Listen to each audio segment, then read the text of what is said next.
Hello everyone.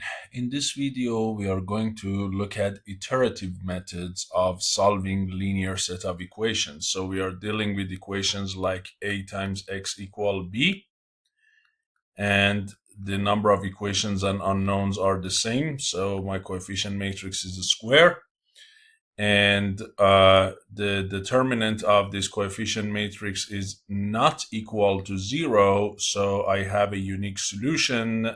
And in the previous video, I showed you the direct methods. That's by taking a few steps, they will get to the final answer. Here, we're going to look at the methods that are iterative. So you start from some initial guess, and they go through a loop, and they keep updating their guesses, and ultimately, they will converge to the final answer.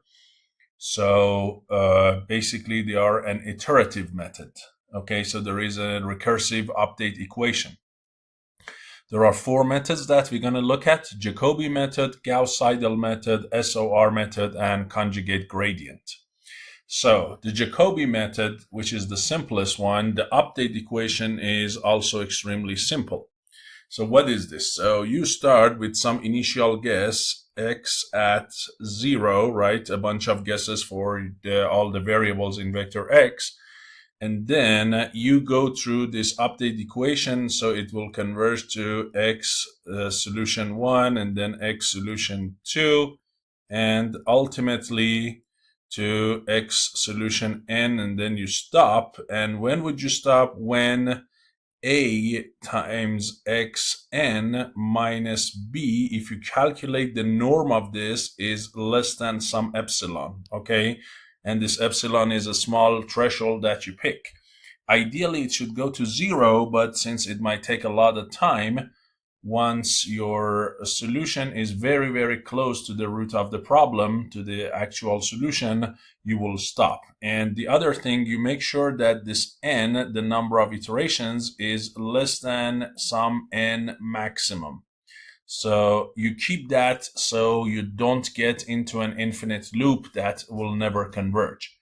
Okay, so you say as long as the error here, the magnitude of the error, which is this guy, is less than 10 to the negative 4, 10 to the negative 6, and my maximum iteration is no more than 1,000 iterations, go ahead and use a while loop and keep updating with this basically update equation.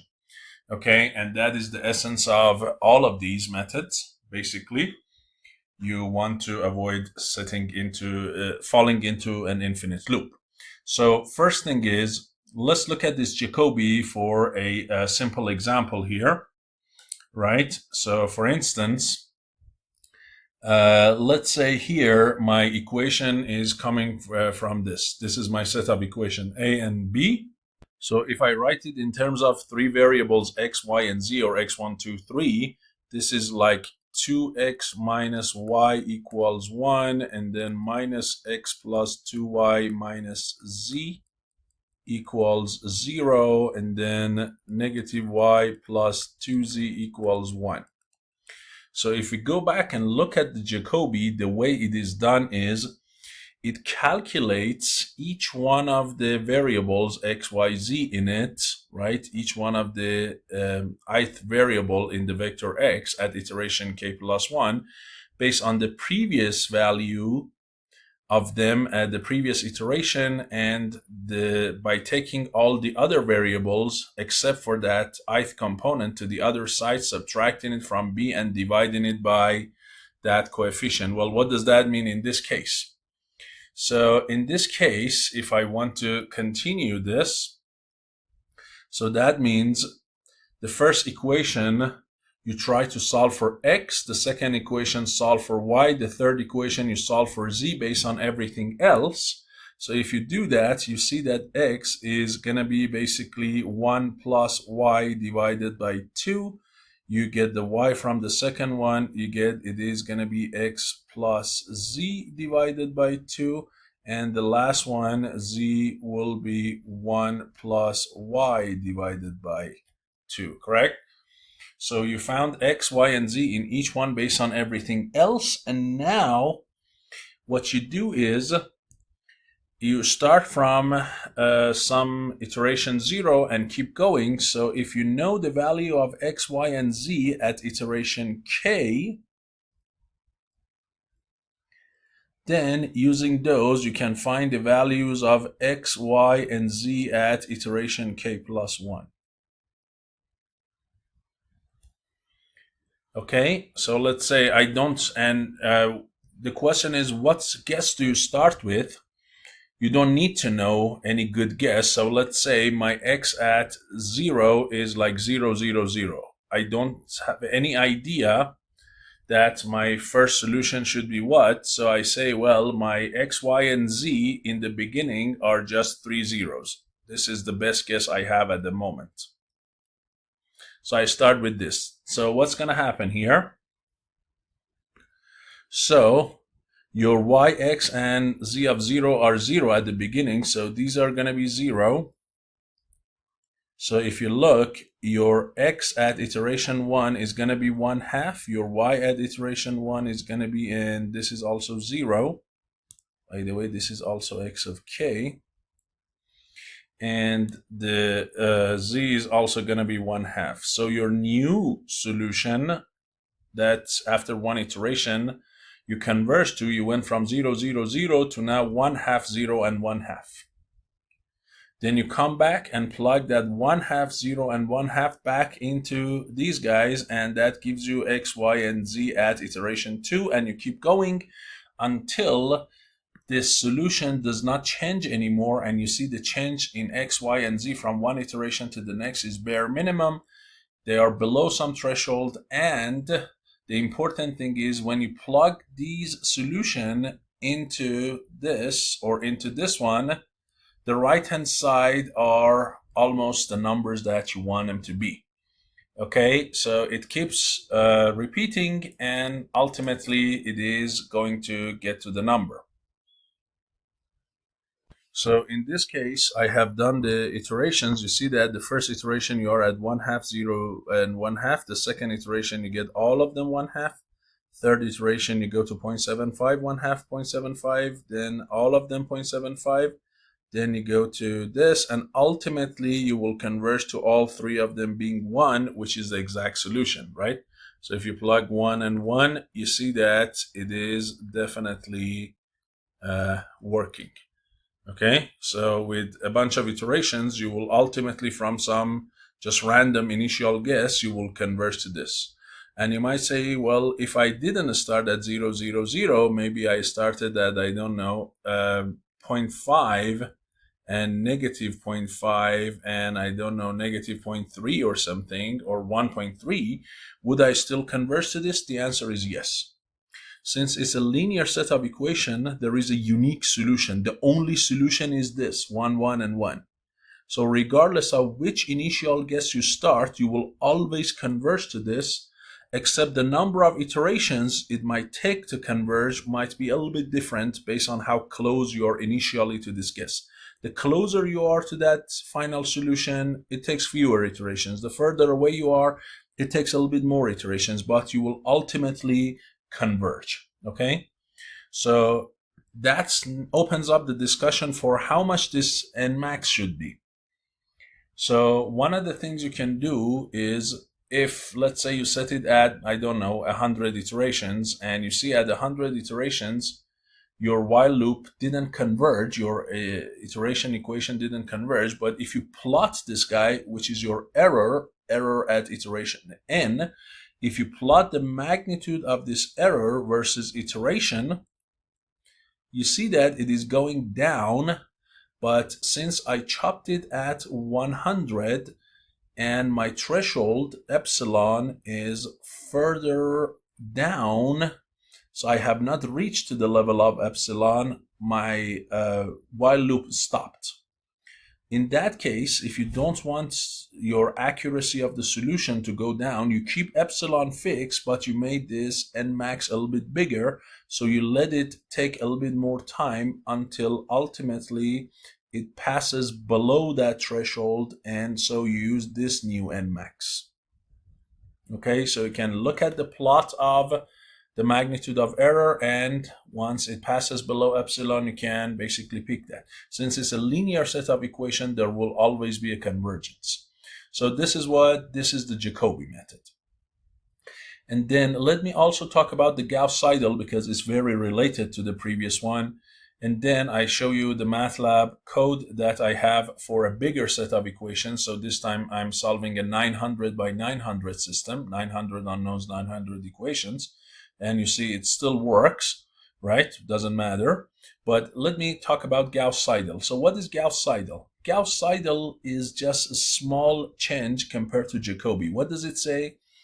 It says when you found any of these variables, plug them immediately back into the update equation. Well, what does that mean? So let me tell you what exactly that means, okay? So to clarify that for you, I need to go to these update equations and explain that for you.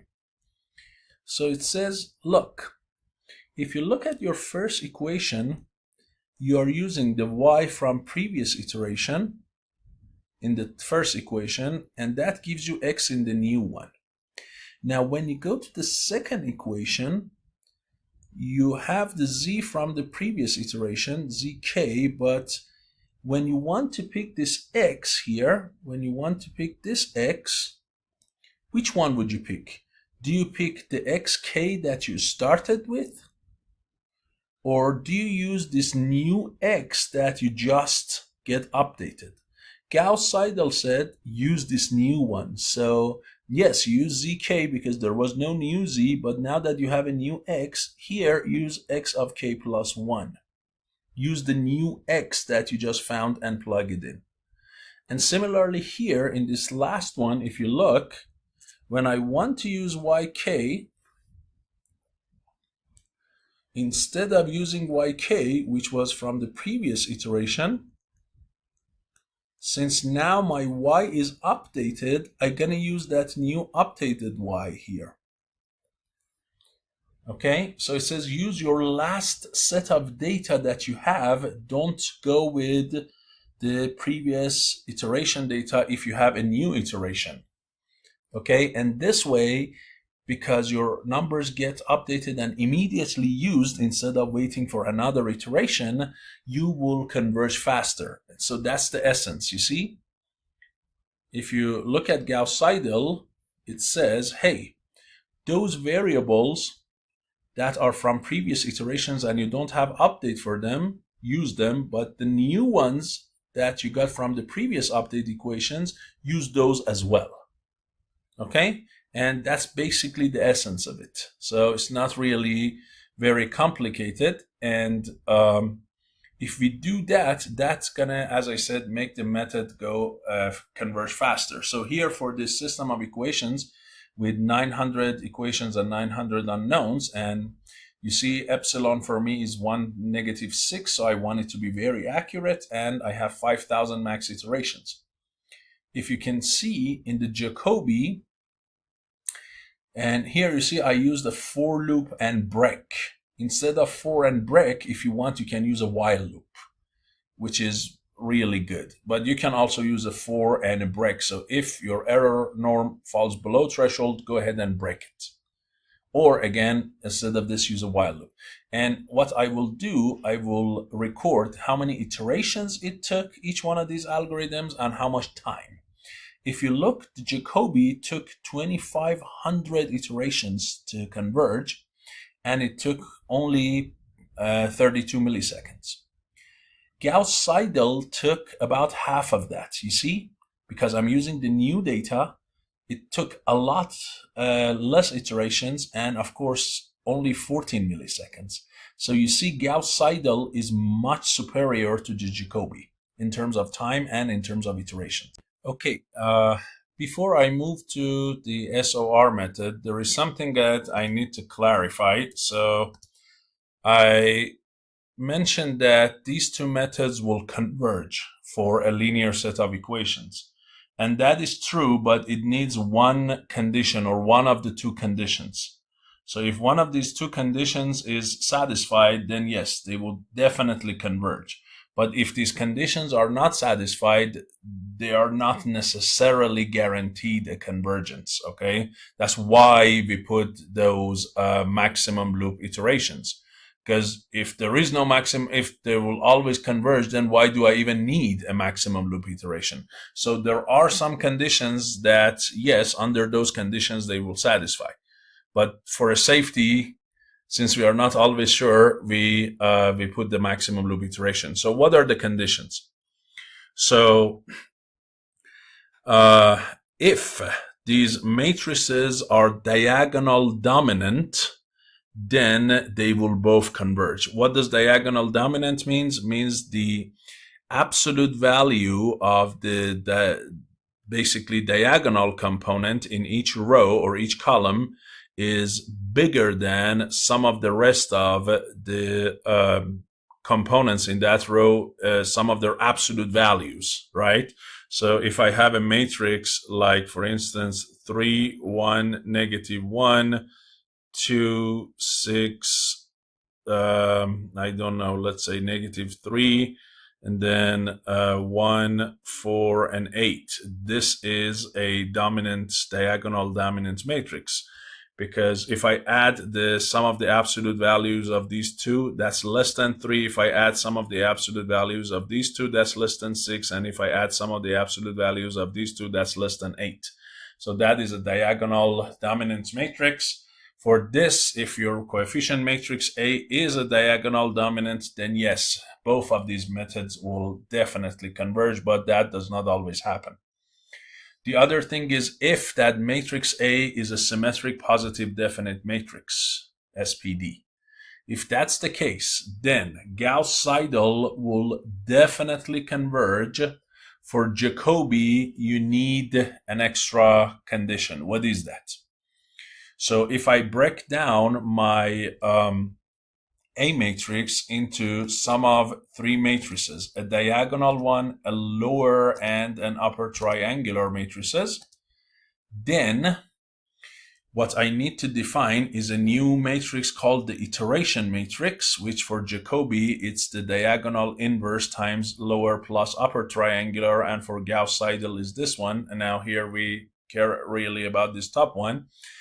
And this iteration matrix, M of J, the iteration of the Jacobi, if the largest absolute eigenvalue of that, the absolute value of the largest eigenvalue, which we call the spectral radius of that matrix. So if the spectral radius of this matrix, which we show by rho of M, if that is less than 1, then yes, it will definitely converge. Otherwise, it's not necessarily converging. So Jacobi is, as you can see, is less guaranteed when it comes to convergence than Gauss-Seidel. Gauss-Seidel typically converges quite a bit better and quite a bit faster. Okay, but this is the condition. And if you might say, how do I break down A matrix into D, L, and U? So in this case, for instance, the D matrix is just a diagonal matrix that has these guys in it, right? So in this case, your D matrix is simply 3, 6, and 8, and everywhere else 0, like this. And then your lower triangular is simply these 3 guys, everywhere else 0. So your L is like 0, 0, 0, and then 2, 6, 0, 1, 4, 0. And your upper triangular one is, of course, this portion, right? So it is 0, then 1 and -1, and then 0 and 0. Actually, this should also be 0. And then here you have -3 and the rest of it all 0. So strictly upper triangular, strictly lower triangular, and diagonal. So I can break it like this. Now, if you invert this guy, which basically means these guys on the diagonal be reciprocal of them, and add these two together and get this matrix, find the eigenvalue of that. And find the absolute largest eigenvalue. In that case, we can find whether Jacobi for this matrix would do the job or not. So let me go ahead and do that in MATLAB for you right now. So this is the diagonal, this is the lower, absolutely lower triangular, this is the absolutely upper triangular, this is the basically iteration matrix. And here you can see the eigenvalues. One of them is real, two of them are complex number. That's why we need to look at their absolute value. For a complex number, that means the magnitude of it. And these are the magnitudes, and you see that the maximum absolute value is less than 1. So if that is the A matrix, the coefficient matrix of a system, definitely there will be convergence, which of course you could tell because it was diagonal dominant as well. Okay, so whether you use Jacobi or use Gauss-Seidel, both of them, the convergence is 100%. So hopefully that was useful. Okay, now we go to SOR, which is successive over-relaxation. Okay, so this successive over-relaxation is a method that is very closely related to Gauss-Seidel, right? So it's very close to this. But if you go back and take a look, you can see that this is the portion of the Gauss-Seidel that you have, but there is an extra portion added. So it's like a weighted average of Gauss-Seidel and the previous iteration value. So it says the new value is a weighted average of the previous value and a value from Gauss-Seidel. And the weights for this combination are omega and 1 minus omega, right? So omega could be a number and it doesn't need to necessarily be less than 1. So you see a linear combination of previous value and the Gauss-Seidel update, which is this one here, is basically this SOR method. So the question is, what would you pick for this weight omega? Because that seems to be the main difference between this one and Gauss-Seidel. Clearly, you see that if I pick omega equal 1 here, this term goes all the way to 0. This is 1, and I get back to the Gauss-Seidel. So Gauss-Seidel is one special case of SOR for omega 1. If omega is between 0 and 1, then my solution is going to be a linear combination of previous one and the new one, and both of the weights are positive number, less than 1. This case, we call it under-relaxation. And in this case, it will converge slower. But the good thing is, if your system is ill-behaved, if this condition number for the matrix A is much bigger than 1, and the system is ill-behaved, then using this omega less than 1 will stabilizes the convergence, and still you will converge to correct numbers. Okay? Yes? Because if this part does not do greatly well because of the ill-conditioned system and because of these numbers, it brings in a portion of the solution from the previous iteration, so kind of slow it down, right? This acts like a brake. It says, hey, correct, this is the update term that you get from the Gauss-Seidel, but this previous iteration, I want to keep a portion of it, and I just want to use a portion of the update, so the amount of change will be limited, so the system does not get big updates and does not basically, instead of converging, diverging. Now, if omega goes above 1, what's happening? This time, the term that you get from the previous iteration, that term will be a negative contribution. This is what we call over-relaxation, okay? So, and contrary to the behavior, it can, if it's picked properly, it can actually accelerate the convergence. For instance, if your A matrix is symmetric, positive, definite, first of all, any number between 0 to 2 that you pick you will guarantee a convergence here. But if you pick a good omega, you might also be able to do a fast convergence. So not only you guarantee convergence, you might able to do it fast as well. Typically, the values we pick are between 1.1 and 1.9.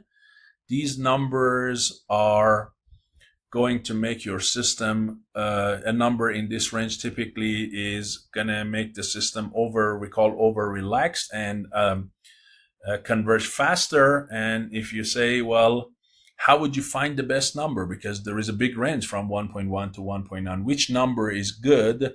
Typically, that number is found experimentally. So they can use a set of different omegas and see which one of them will make this update equation converges faster to the result. So there is no clear, perfect formula to tell you the best omega to pick between 1 and 2. You typically look in the range between 1.1 and 1.9. You can try a few different omegas and see which one of them is giving you the fastest convergence.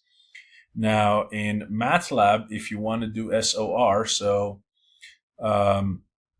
this was the code, remember, that I showed you for Jacobi and Gauss-Seidel. If you go down, this is the SOR, and you can see that SOR also doesn't have a built-in MATLAB function. So here the omega that I picked is 1.2, but feel free to change it. And the SOR, you can see that the update is done here. So this is the contribution from previous iteration. This is the contribution from the Gauss-Seidel. And if you looked at the result of this, let's see if I have that and I show you, right? So you can see that SOR took even less iterations than Gauss-Seidel. Instead of 1300, it only converges in 900. But contrary to your belief, the time is not going to be less than Gauss-Seidel. The time is like 4.65 seconds. And you might say, why? I'm taking like 2/3 of the iterations or something like that. How come the time is like, I don't know, something like 400, 300 times bigger? The thing comes with the calculations, okay? So it does have more calculations in your update. And the other thing is omega. So if I use a different omega, probably I can get some shorter or some longer convergence, so that omega affects the result, right? And so, as I said, feel free to change this. So let's just go ahead and here change this to 1.6, see what happens. And I run it again. Okay, see if we get any different number. There we go. Look, with 1.6 instead of 1.2, my iterations went to 3 times less than last time. 900 now is 300. And my runtime is like half of last time. You see, so 1.6 is definitely doing a lot better job, right? Then again, this is the experimental part. I can try 1.8, see what happens with 1.8. You see, look, this is even better. Again, I went down by a factor of 3 and now I'm below 1 second. Okay, yes? So different omegas can give you different. So here seems like the bigger the omega, the better the result is. So I might even try 1.9 or something. Okay, now you see when I went to 1.9, the time went up. So it's not like you keep increasing omega, you get better results. So you see 1.8 was amazing. Now I can try 1.7 and something, see if that gets any better. No. You see, so 1.8 here seems like the best omega in this case, right? And you might say, what if you go below 1? So if you go 0.8 and go under relaxation, would you get better results? And you see, you don't. Look, you're clearly doing a lot slower in this case. Right? You see, it still has not converged. So you see, now you're at 2,000 iterations in 10 seconds. So typically numbers between 1 and 2, and in this case, experimentally, seems like 1.8 is doing a great job. Okay, so this is called the successive over-relaxation. The good thing is it will converge as long as omega is between 0 to 2. So the good thing about SOR is guaranteed convergence.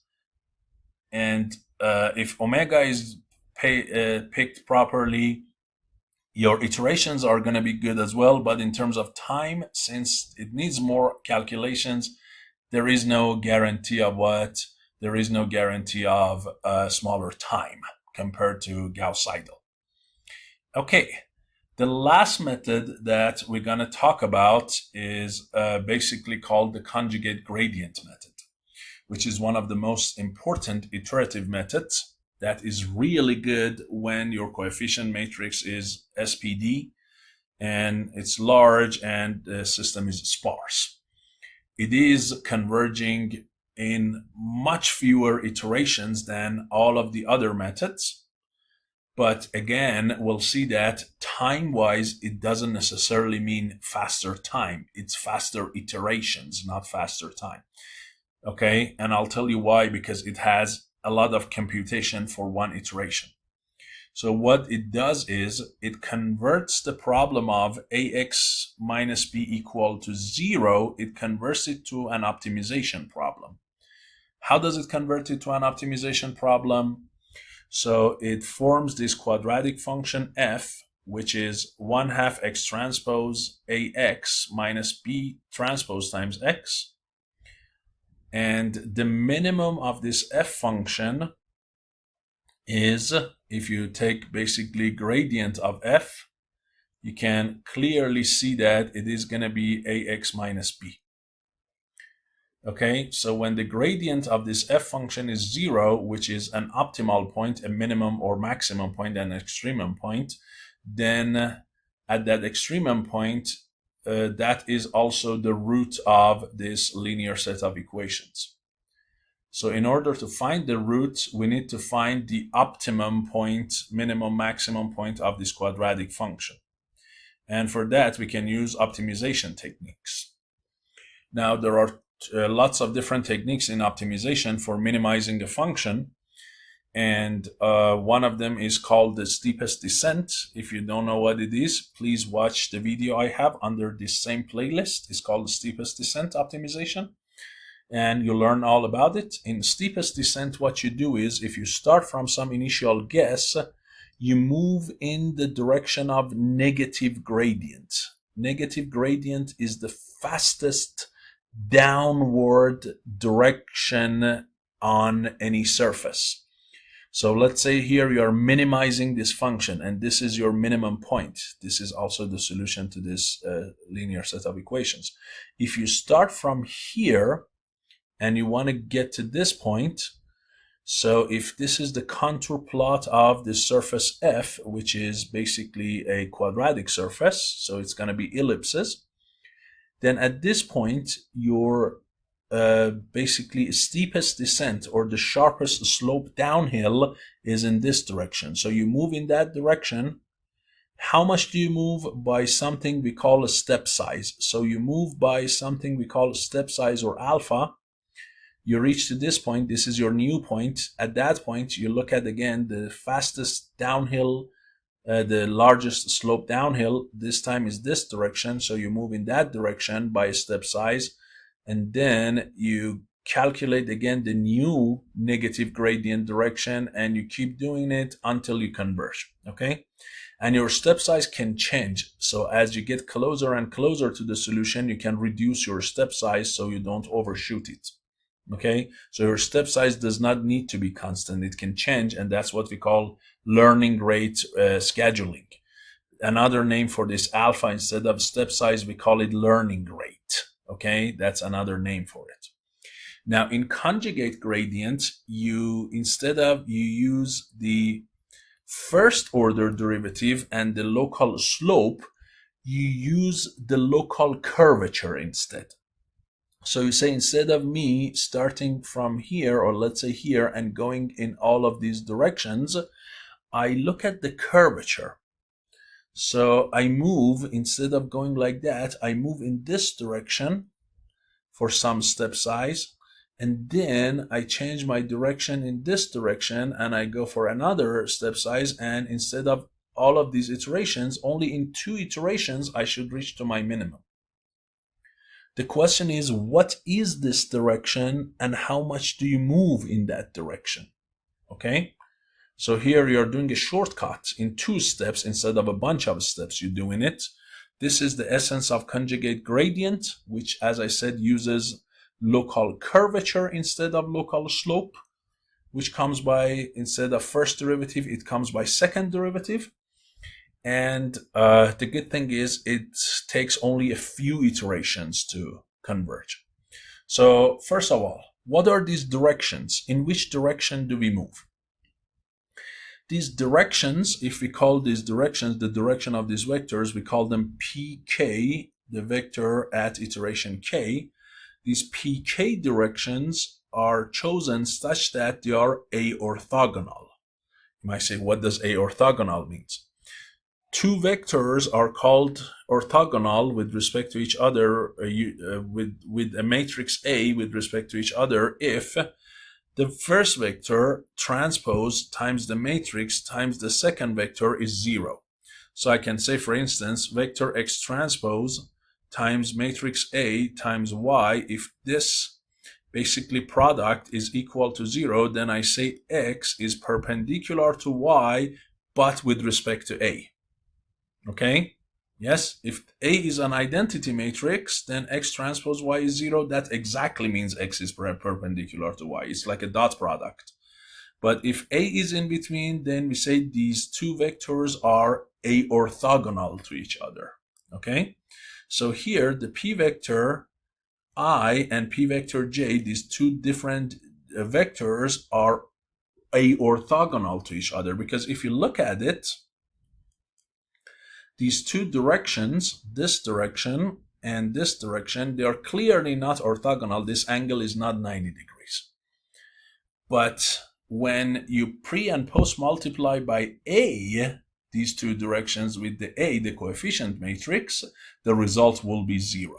So we say these guys with respect to A are a-orthogonal. Okay? So how do we find them? How do we find these directions P? And then how do we decide how much we move along them? So with only, in this case, 2 steps, I converge.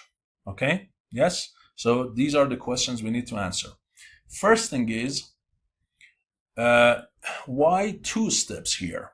Is it always going to reach there in 2 steps? No. In this case, your problem is a 2D problem. Your A is 2 by 2. You're dealing with 2 variables. So your contour plot is a 2D contour plot, so in 2 steps. In general, if A is an n by n matrix, then you will converge in n steps. So if you're solving a 100 by 100, then in at most n steps, you will converge. So n is the size of your coefficient matrix. And pay attention, in at most n steps, not exactly n steps. So you might be 100, but you might converge in 20 steps or 30 steps. So it's not always equal to n. It's less than or equal n steps that you will converge. Okay? And this is really great, because if you're in this system, let me show you. In this system where A was 900 by 900 matrix, look how many iterations it took for conjugate gradient to converge. Only what? 48 iterations. Only 48 iterations. This is amazing, because 48 is definitely way less than 900. So you see, it could converge extremely fast. And if you look at the time in this case, it is even smaller than Gauss-Seidel by like a factor of 10 or something. Now, not always this is happening, and I tell you why, because of the calculations it takes. But if the calculations are not very heavy, then conjugate gradient can be an extremely fast method, which is typically great for linear systems. Okay, so it doesn't go this zigzag method. It just directly tries to go toward the optimum point. Now, how do we find P? How do we find those step sizes? So let's take a look at the update equations. So as with all other methods, you start with some initial guess x naught. Then here we have a new notion called residual, or error basically. Residual or error at iteration 0 is going to be the right-hand side minus the left-hand side. That is residual 0. So the first direction to take a step that you pick is going to be the initial residual direction. This R is a vector. The first direction you move is in the R naught direction. That's the first direction you move. Then what? How much now would you move in it? So what is going to be alpha 0? How much is the step size in the direction of R naught? Here we say alpha is equal to RK transpose RK over PK transpose APK. So what would that be? So alpha naught, the initial step size, is going to be equal to R naught transpose R naught. Remember, R naught is a vector here. Yes? And then divided by P naught transpose A times P naught. Okay, so this is the step size that you take, and this is the direction that you take in the first iteration. Now you might say, wouldn't that term in the denominator be 0? Because remember, we said that we pick these p's so that they are orthogonal. Yes, they are if the I and j are not equal to each other. It's for two different p vectors that they are orthogonal. Here, I'm using the same p. It's not and not. If I used one of them p1, then yes. So the denominator is not 0 here. Okay? Well, fine. If I move in the direction of pk by step size alpha k and I start from xk, then my new x is going to be previous x plus alpha k times pk. So this is my new x, right? So x at iteration 1 is going to be x at iteration 0 plus alpha naught times p naught direction. So I get my x1. Then what? Then I plug my x1 back into the residual thing, right? And I can update my residual, but here, instead of that, I update it with this formula. I say the new residual is the old residual minus alpha k a pk. So here, my new residual R1 is going to be R naught minus alpha naught a times p naught. And once I have my R1, guess what? Of course, I can go back here and I can calculate my alpha 1, but here you might say, how do I update my new direction? Because yes, this gives me the step size, and I have my initial direction, but when I calculate my alpha 1, that's my new step size. How do I calculate my P1, my new direction? Because my direction is always also changing. So your update equation for direction comes from this formula. It says P1 equals R1 plus beta naught times P naught.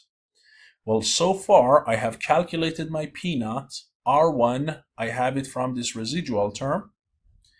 Okay, P1 is to be found, so it needs this extra parameter beta naught to be found. How do you find beta? Through this formula. This is what we call conjugate direction coefficient, beta. So here you can see that beta naught is equal to R1 transpose R1 divided by R0 transpose R0. And since you have R0 and R1, you can calculate beta naught and you can plug it here. And you keep doing that until the residual term falls below some tolerance, like 10 to the negative 6, 3 something. Once you reach below that, that means these residuals are your error terms. That means your error falls below some threshold, so you have reached the final solution. Okay? So these are the steps that you need to take in each iteration. For each iteration, you have to do all of these calculations. Okay? So although you take a lot fewer iterations, but in each iteration, you need to do a bunch of computations. That's why you see that if I go back and look at this result, if I compare this against this one, this is like 30, 40 times, 30 times smaller iterations.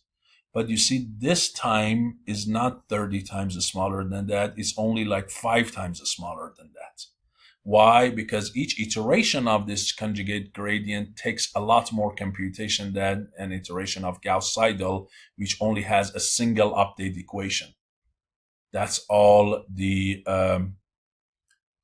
Gauss-Seidel takes just one update, while here you can clearly see this guy needs a lot of computation per one iteration. Okay, and here is another example. So here your matrix is 2 by 2, and I start from some random guess of 0 and 0. And so first you calculate R naught, then P naught, then alpha naught. Then you get your new X. So from 0, 0, you go to 0.25 and 0.5. Then you calculate R1. Then you calculate beta naught and then P1. So first you move in this direction with this step size.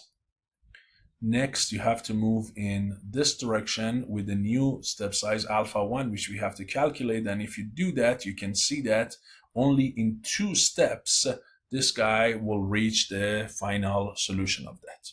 Okay? So it's at most n steps. In here, you see, it's at most n 900, but it wasn't. It was just only 48 steps. And if you look at conjugate, so is there a built-in command in MATLAB for conjugate gradient? The answer is yes, it is. Because it's an optimization problem, and MATLAB has tons of built-in functions for optimization. And the command here is called PCG. What you need to pass to it is the coefficient matrix, the right-hand side, the tolerance for the residuals, and the maximum iterations. And it will give back to you your solution, a flag which shows convergence or not, the number of iterations, and the final residue at the end of all of the loop. Okay, so if you want to know more about it, you can just go look it up in MATLAB help and look at the PCG command. Okay, so you see it is called the preconditioned conjugate gradient method. Right? And it returns a flag for you, and the flag, if you look at it, a flag of 0 means it succeeded, and a flag other than 0 means it didn't succeed, either because the maximum iteration reached but it didn't converge, or the system is ill-conditioned, or some other conditions of failure. Okay, so this is the preconditioned conjugate gradient, and it is a built-in MATLAB function, so I recommend you use that instead of writing your own while loop. So I'm going to share this file with you under video description. Feel free to look at it. Hopefully you learned something about iterative methods for solving linear set of equations, and I'll see you in the next video. Thank you.